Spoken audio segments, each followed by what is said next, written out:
Hello, dear students and friends. Let's continue our studying the course for 19th century fiction. Today, I will show you the key facts about the Emily Bronte Wuthering Heights. So, without wasting the time, let's get started.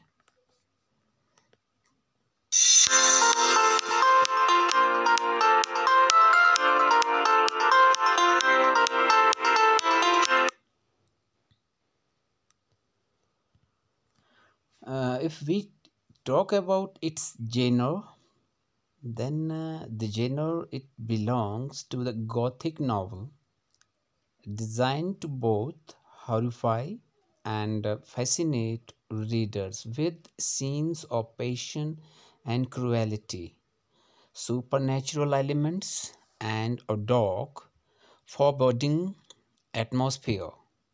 Also, realist fiction incorporates vivid circumstantial detail into a consistently and minutely throughout plot, dealing mostly with the relationships of the characters to one another.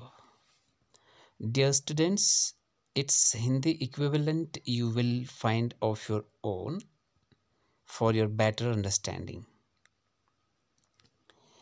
If we talk about its language, it is English, including bits of the Yorkshire dialect, and its time and place written in 1846 to 1847 between.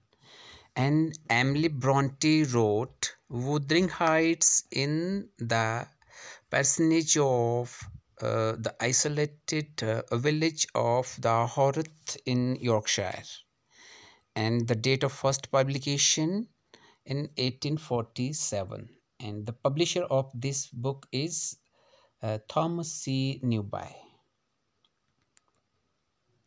Now, in depth facts, and narrator is Lockwood, a newcomer to the locale of Wuthering Heights, narrates the entire novel as an entry in his diary. The story that Lockwood records is told to him by Nellie, a servant, and Lockwood writes most of the narrative in her voice. Describing how she told it to him, some parts of Nellie's story are narrated by other characters, such as when Nellie receives a letter from Isabella and recites its contents verbatim. And when we talk about the point of view, most of the events of the novel are narrated in Nellie's voice, from Nellie's point of view, focusing only on what Nellie can see and hear, or what she can find out about indirectly. Nellie frequently comments on what the other characters think and feel, and on what their motivations are. But these comments are all based on her own interpretations of the other characters. She is not an omniscient narrator. When we talk about its tone, it is not easy to infer the author's attitude towards the events of the novel. The melodramatic quality of the first half of the novel suggests that Bronte views Catherine and Heathcliff's doomed love as a tragedy of lost potential and wasted passion. However, the outcomes of the second half of the novel suggests that Bronte is more interested in celebrating the renewal and rebirth brought about by the passage of time and the rise of a new generation than she is in mourning Heathcliff and Catherine.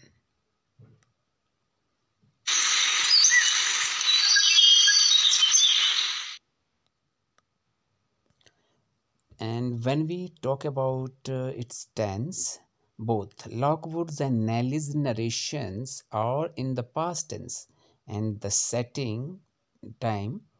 The action of Nellie's story begins in the 1770s. Lockwood leaves Yorkshire in 1802, and the place setting, all the action of Wuthering Heights takes place in or around two neighboring houses on the Yorkshire moors, Wuthering Heights and Thrushcross Grange. Protagonist Heathcliff, Catherine. And major conflicts: Heathcliff's great natural abilities, strength of character, and love for Catherine Earnshaw all enable him to rise himself from humble beginnings to the status of a wealthy gentleman, but his need to revenge himself from Hindley's abuse and Catherine's betrayal leads him into a twisted life of cruelty and hatred. Catherine is torn between her love for Heathcliff and her desire to be a gentlewoman, and her decision to marry the genteel Edgar Linton drags almost all of the novel's characters into conflict with Heathcliff. And if we are talking about its rising action, Heathcliff's arrival at Wuthering Heights, Hindley's abusive treatment of Heathcliff, and Catherine's first visit to Thrushcross Grange set the major conflicts in motion. Once Heathcliff hears Catherine say it would degrade her to marry him, the conversation between Nellie and Catherine, which he secretly overhears, drives him to run away and pursue his vengeance. Following action, Heathcliff destroys Isabella and drives her away, takes possession of young Linton, forces Catherine and Linton to marry, inherits Thrushcross Grange, then loses interest in the whole project and dies. Hareton and young Catherine are to be engaged to be married, promising an end to the cycle of revenge. And its climax, Catherine's death, is the culmination of the conflicts between herself and Heathcliff, and removes all possibility that their conflict could be resolved positively. After Catherine's death, Heathcliff merely extends and deepens his drives towards revenge and cruelty. And if we talk about its theme, the destructiveness of a love that never changes, the precariousness of social class, and motifs, doubles, repetition, and the conflicts between nature and culture, and symbols, the moose and the ghost. Foreshadowing Lockwood's initial visit to Wuthering Heights, in which the mysterious relationships and lurking resentments between the characters create an air of mystery. Lockwood's ghostly nightmares during the night he spends in Catherine's old bed prefigure many of the events of the rest of the novels.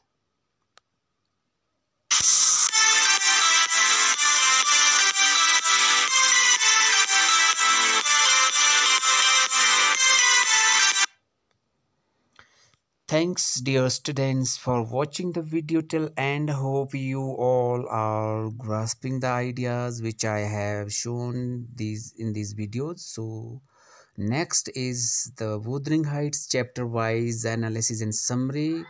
So thanks for watching the video till end. Have a nice day.